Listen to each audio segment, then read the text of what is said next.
morning, everyone, and welcome. We are so thrilled to be partnering with the Attorney General's office, as well as both Better Business across the state of Oklahoma.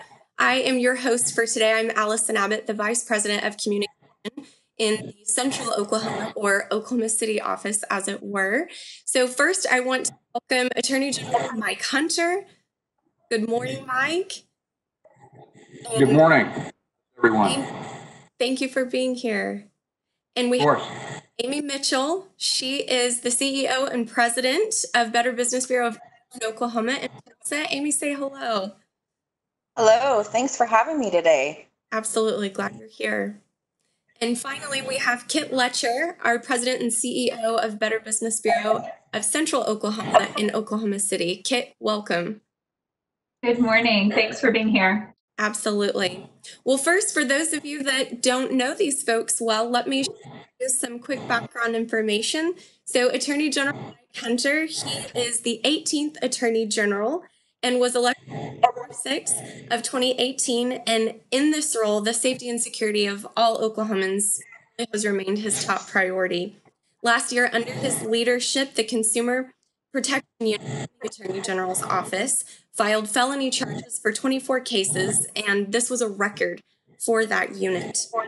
During the current and ongoing coronavirus pandemic, the office has been on the forefront of combating fraud and price gouging. After the President's emergency declaration, the Attorney General reallocated agents and attorneys to help with the investigations in the consumer unit. The Attorney also issued multiple consumer alerts, launched a fraud resources page, which we'll share with you later today. And on the level, he has partnered with the state's U.S. attorney to share resources and expedite investigations surrounding the coronavirus. We're so excited for the work that you're doing, General, and excited to share more with folks today. Thank you. Good to be with you again. Thank you. Again, she is the President and CEO for Better Business Bureau in Eastern Oklahoma in Tulsa, and she's been with BBB for 15 years. Wonderful. Amy's passionate about consumers and businesses alike. Amy, welcome. And finally, the formal introduction for Ms. Kit Letcher. She's the President and CEO of Better Business Bureau serving Central Oklahoma in Oklahoma City. With 7 years and has both a proven track record and a passion for building company culture. So we are so excited again to have all of you here and sharing your knowledge and what you've seen in our offices in regard to the recent coronavirus pandemic. So we'll first talk about consumers, talk about businesses, what we're each seeing, and then certainly how those audiences can protect themselves. So General, start with you. Tell us a little bit about stimulus checks. That's certainly something that is on everyone's mind. They're coming out. What are some things to look for, watch for, how to give us the flavor for that? So we're seeing some mischief around stimulus checks with respect to outreaches that are occurring online and over the phone to individuals in an unsolicited way that suggests that there are ways that these checks can be expedited to consumers. None of those outreaches are legitimate. Your checks are going to come when they come.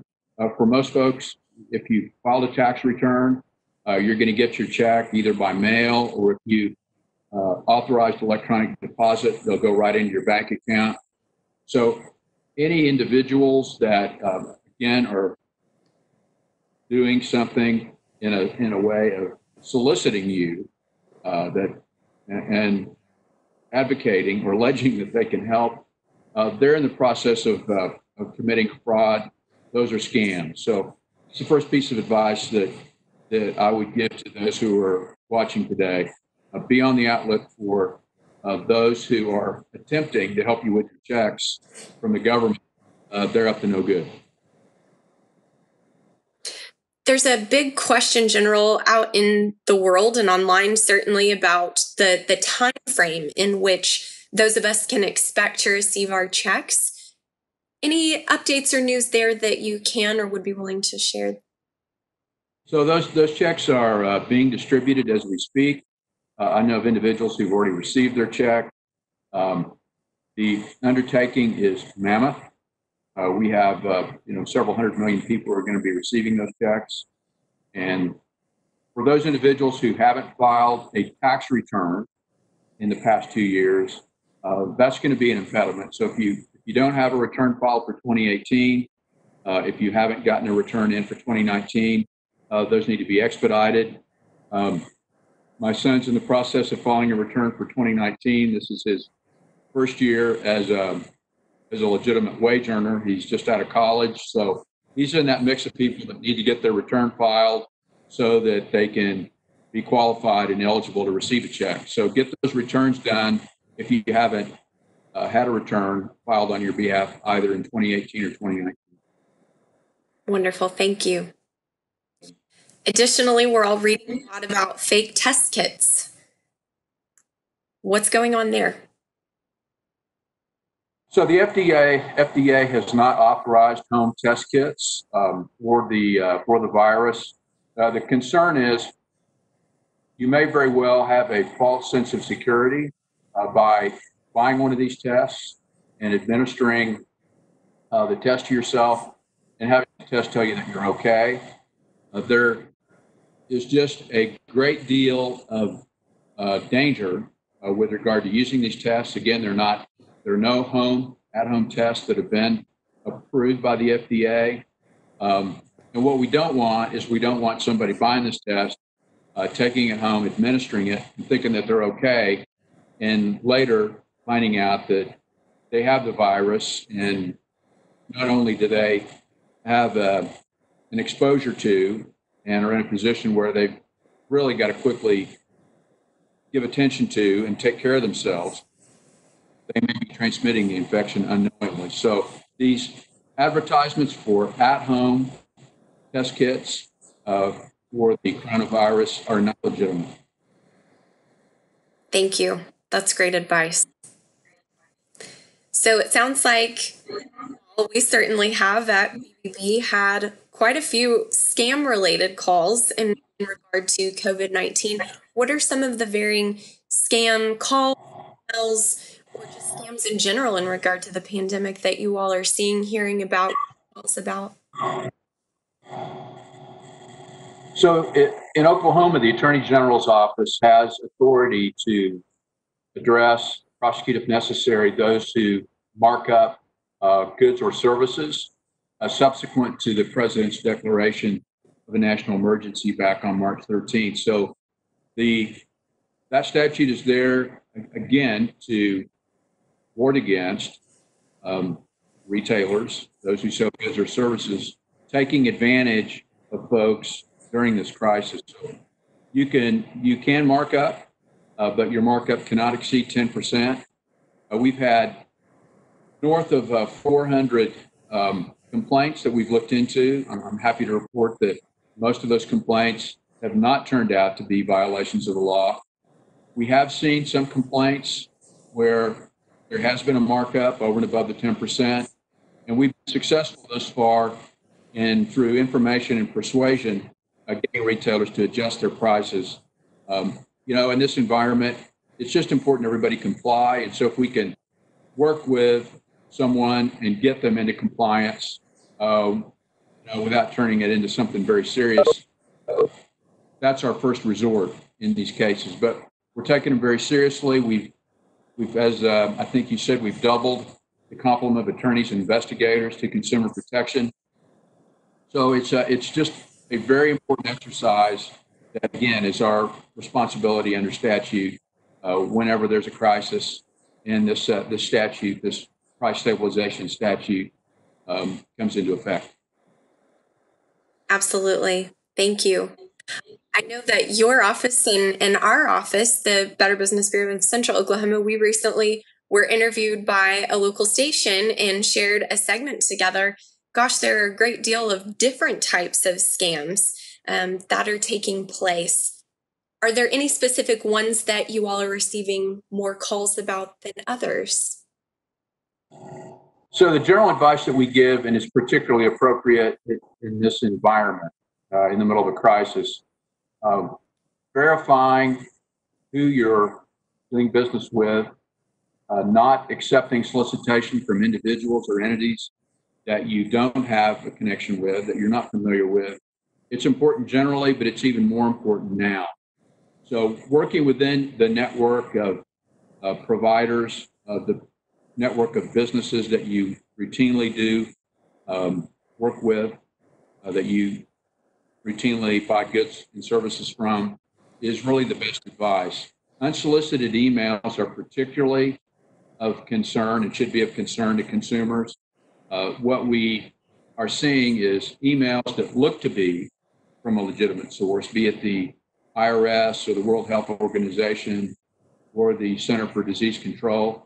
If you're not subscribed to some kind of email process with those entities, emails that come, again, uninitiated, in a way that, as I've said, isn't in your typical routine with who you're subscribed to, those emails will frequently ask you to click a link, and that often will introduce a malware into your computer. So just be very wary of, again, solicitations, whether they're online or by phone, that occur and you're not familiar with either the caller or the initiator of the email. Those should be viewed with a great deal of skepticism. And I hate this. I hate that we're in a situation with society, and particularly now. The best approach you can take to protect yourself is, if you don't know who's calling you, don't answer the phone. If they're legitimate, they'll leave a message. And if you're not familiar with the sender of an email, it's best just to not open it. Excellent advice. Thank you very much. Another type of scam, which is an unfortunate thing that happens in a crisis type time frame, are invalid charities, and therefore, borrowing your word, solicitation of donations to said charity. How could someone go about verifying a charity, what to look for, and in essence, how to protect themselves from donating their precious dollars to an invalid charity? So Allison, the easiest way is, there is actually via our website, you can go to a link and you can check whether or not a charity is registered in Oklahoma.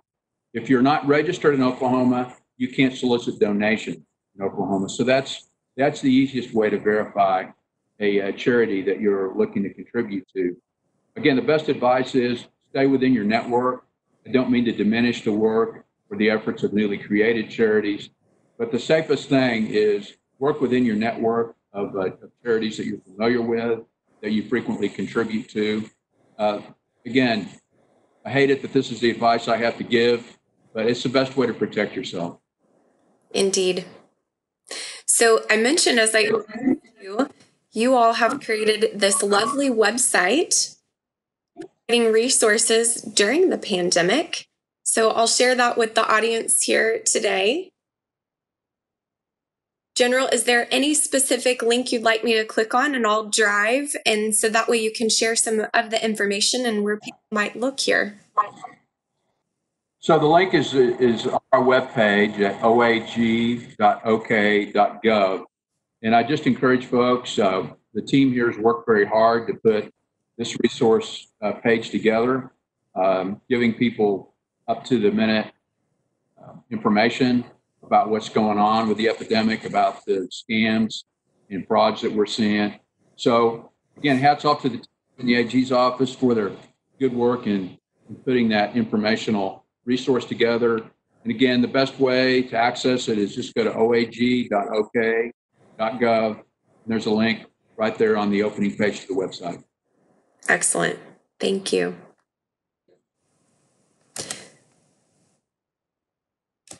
So you've given us some things to think about already.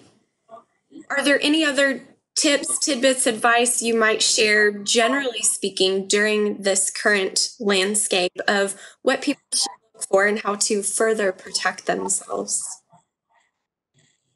Well, as I said earlier, the best advice I can give, regrettably, is if you don't know who's calling you, via caller ID, don't answer the phone. If they're legitimate, they'll leave a message. Moreover, if you're seeing emails and you're not familiar with the sender, don't open the email. And last but not least, I would just encourage everybody, if you're seeing something, say something. Our direct line here is 405-521-3921. We have people answering the phone here during business hours, even though we've got, most people working via their home computers and what have you. But we're here answering the phone. We've got a complement of people here through the week. So call us if you see something. There's also a complaint form on our website, again, at oag.ok.gov, that you can fill out and provide information to our consumer protection folks. We're trying to work these complaints in real time. So again, just encourage folks to be very skeptical of outreaches that occur from people or businesses that you don't know. And when you see something that bothers you, please get in touch with us in real time. We've also, as you mentioned, we also have a very close, seamless partnership with U.S. attorneys in the state, particularly Tim Downing here in Oklahoma City.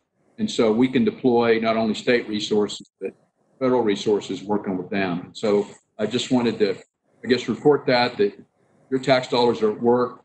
Federal and state officials are working very closely together to protect you.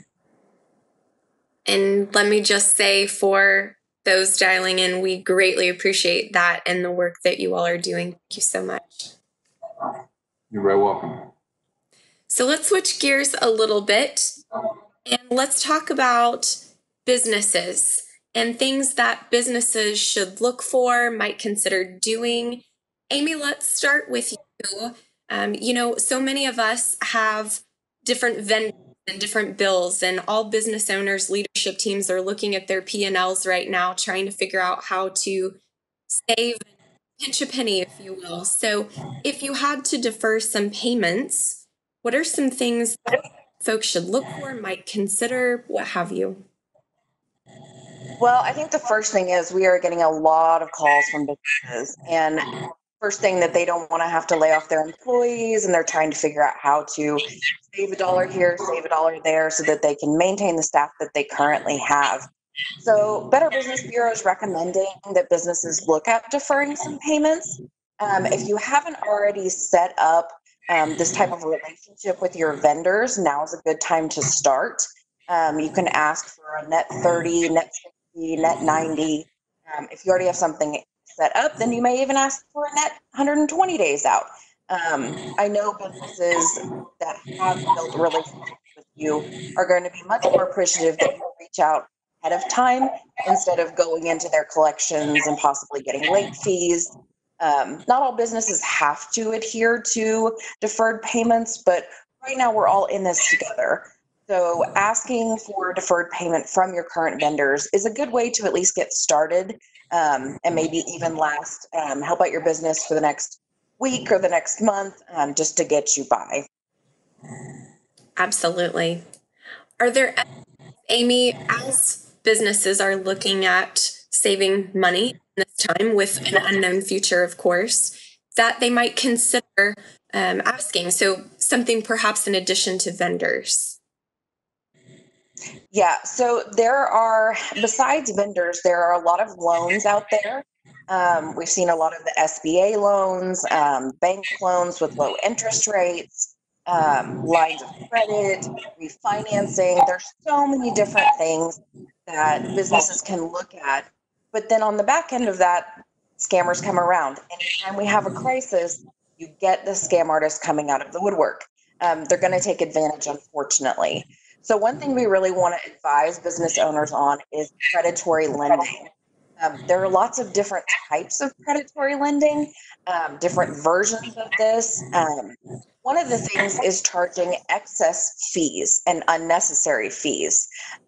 Whether it's refinancing through your real estate broker or a loan, they may add a point onto that loan. So you need to be really careful with reviewing your contracts and making sure there aren't any excess charges or unnecessary fees with those types of loans. That goes hand in hand with just reviewing the contract very carefully before you sign anything. Another predatory lending practice is adding unnecessary insurance. So whether it be disability insurance, life insurance, or insurance in general, could be rolled into your contract. So you want to be careful. Again, really look at the practice and everything that is in your contract before signing. And these days, interest rates are great.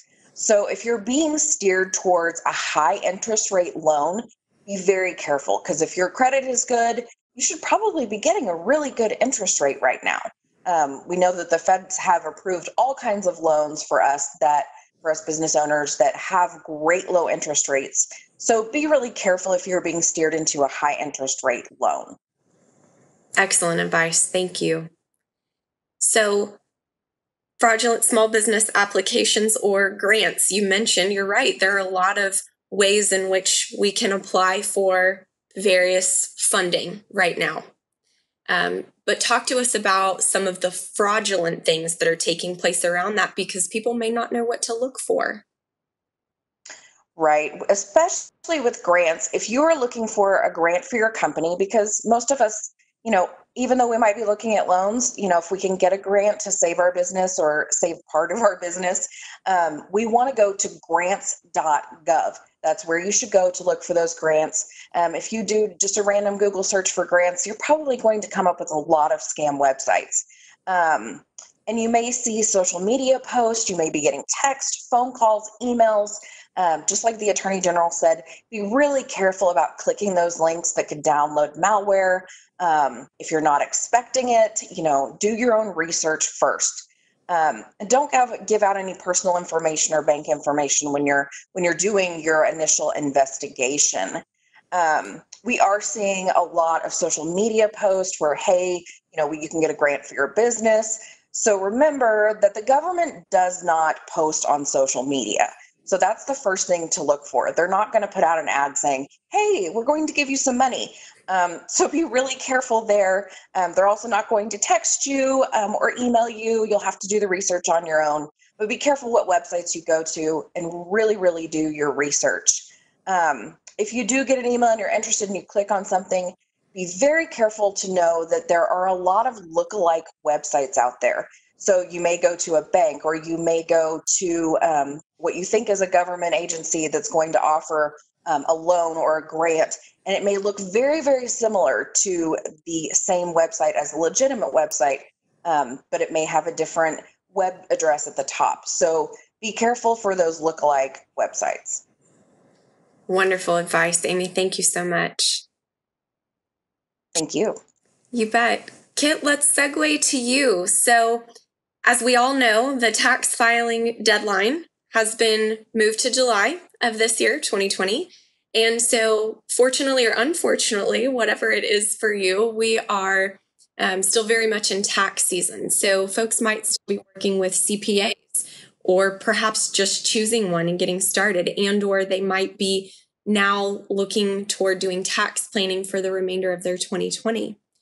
What should people be looking for to make certain that they're choosing a trustworthy CPA or tax planner? Yeah, thank you, Allison. With everything that's going on, it can be a really confusing time for business owners and just the financial individuals within a business. And so having a really good CPA or tax accountant, somebody who can help you, is going to be such a huge benefit to your business. And now is a great time, if you haven't already built that relationship with a CPA, to go through the steps of how to do your kind of your relationship building, making sure that you're doing your interviews and looking at the qualifications of the person that you're interested in hiring.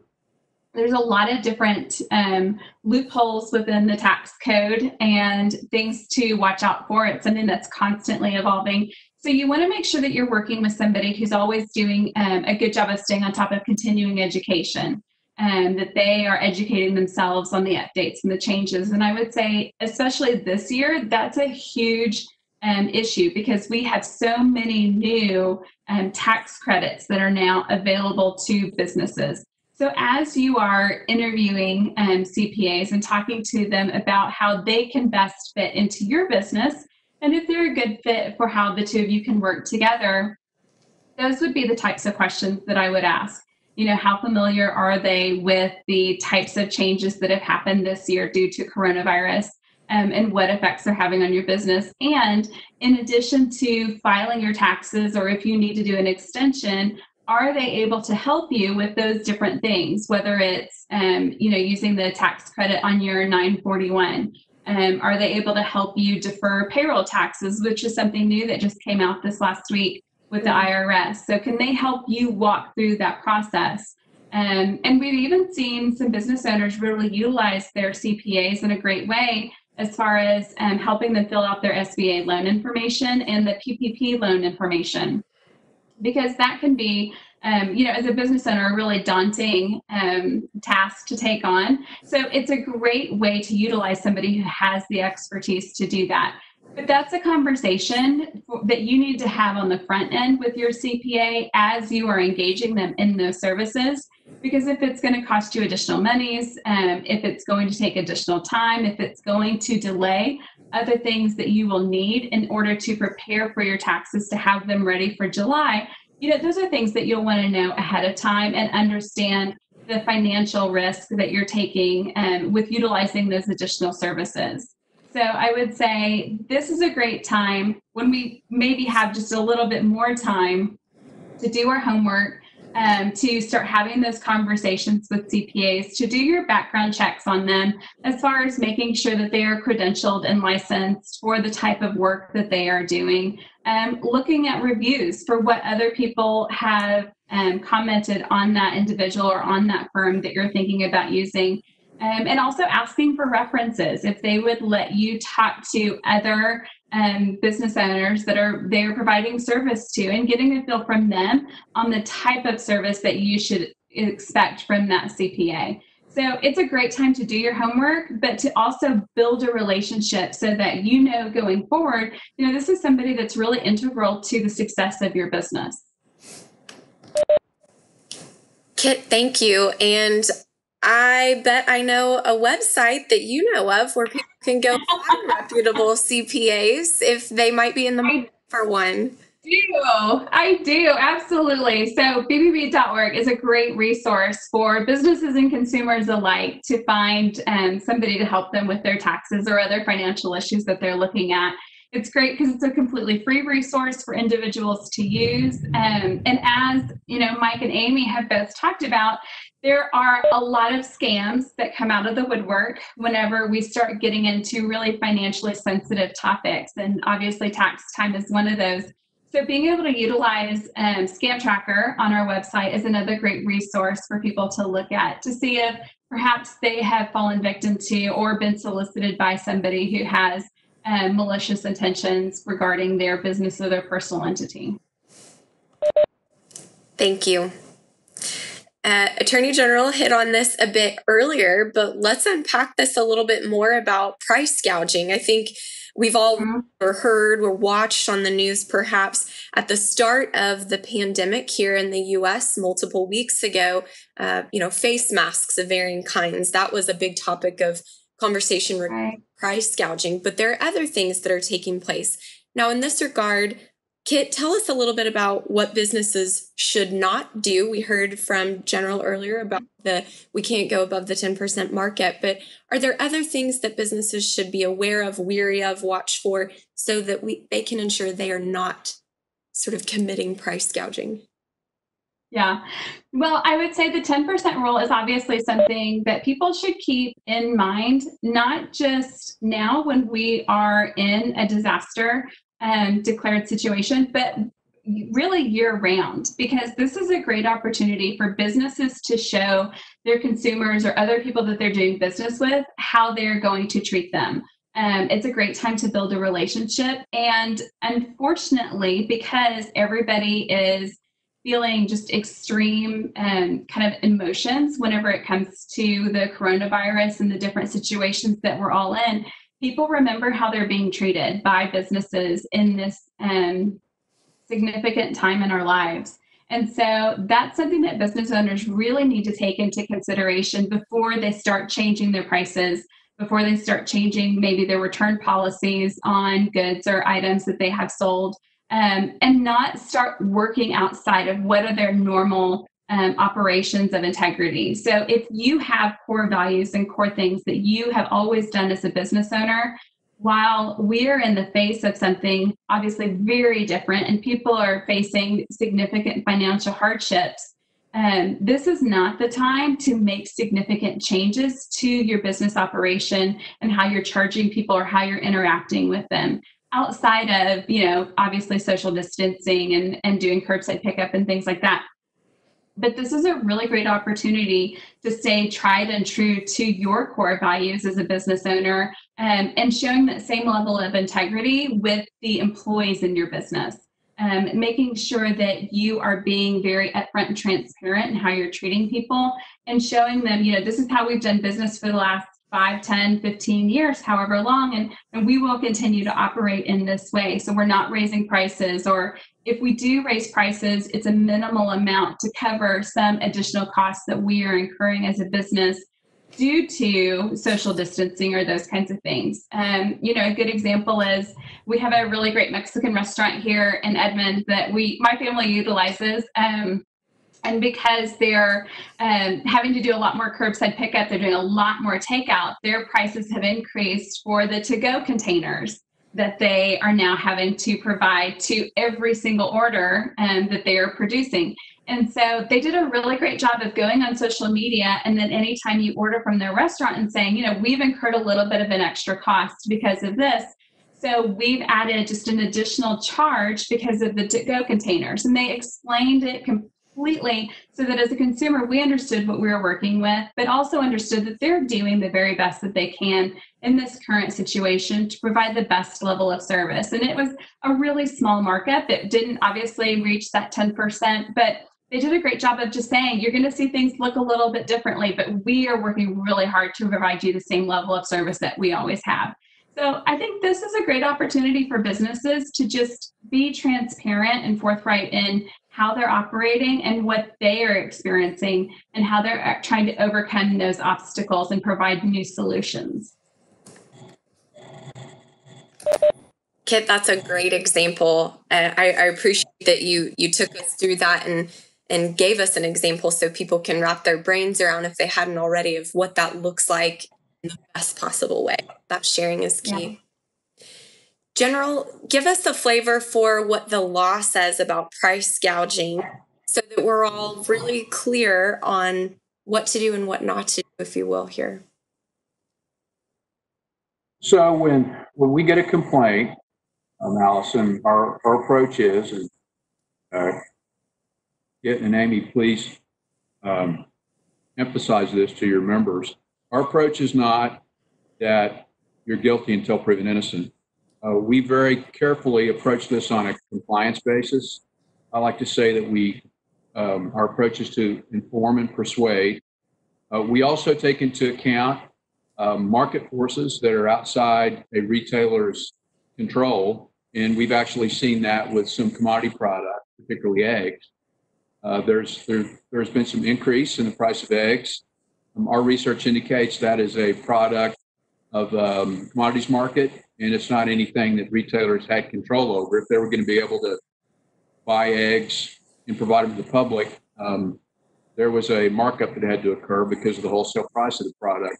So we're always very thoughtful, and we're always very open to, again, information about vectors, information about factors that have caused the markup that are outside the retailer's control. Thank you for that. Excellent.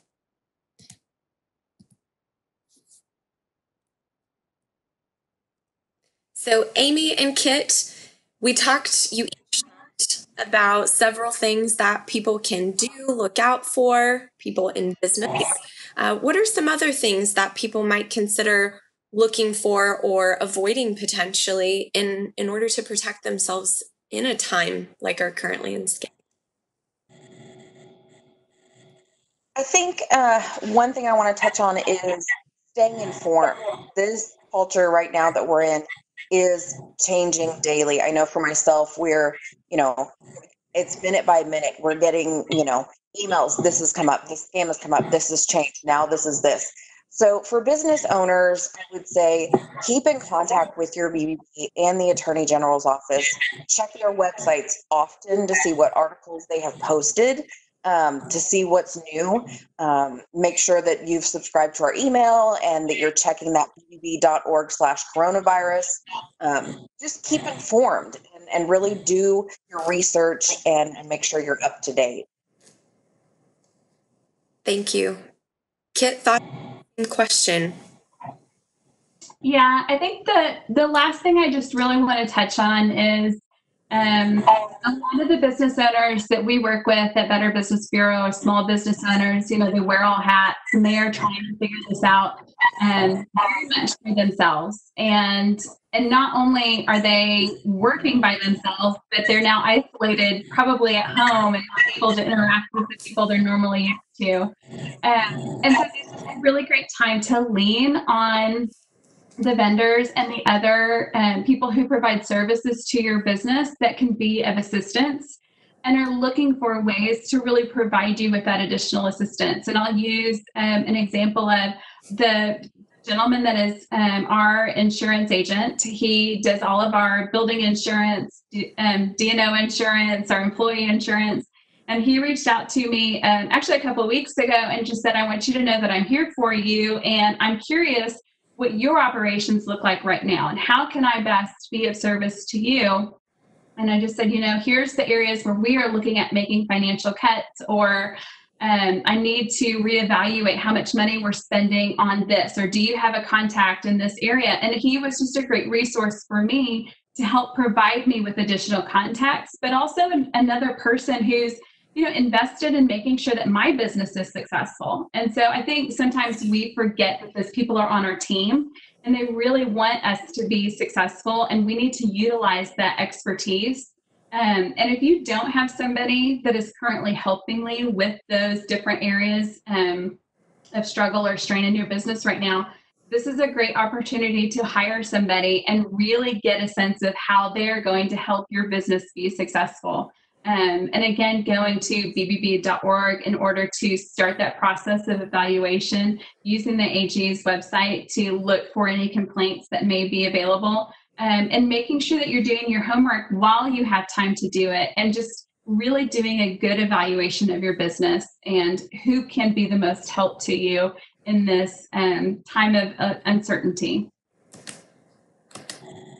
Thank you for that, Kit. I know, and Amy, I know a lot of businesses are, to your point, shifting and shaping daily and trying to figure out where to go and where to look and figure out resources. So all great advice from all three of you.